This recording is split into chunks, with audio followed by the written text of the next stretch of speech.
No matter what the liberal media says, radical Islamic terrorism is the biggest threat to our freedom. Yet political correctness has allowed extremism to grow around the world. Thanks to bad policies, radical Muslims have entered once peaceful nations, causing chaos. Now we know that the numbers are simply staggering, in places you wouldn't expect.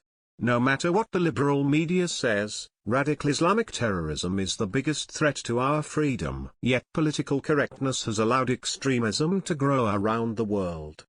Thanks to bad policies, radical Muslims have entered once peaceful nations, causing chaos. Now we know that the numbers are simply staggering, in places you wouldn't expect.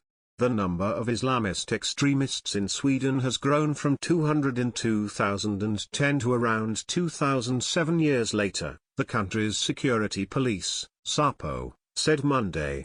Out of 3,000 violent extremists currently in the country, 2/3 are believed to have Islamist motives. SAPO chief Anders Thornberg describes the rise in extremism as an historic challenge that's become the new normal.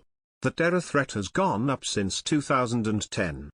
This means an attack can take place in our country, and it did, Thornberg said Monday, referring to the April 7 truck attack in Stockholm. Violent Islamist extremism is the biggest threat for the time being. In recent months, we've learned about this shocking problem in Sweden. President Trump mentioned it at rally. The liberal media mocked him, only to be disproven a few short days later, when terrorists rioted in a Swedish city. Now we know that there are 2,000 radical Muslim extremists in the country. That is enough to form a small army. Numbers like that can overwhelm a city and police force.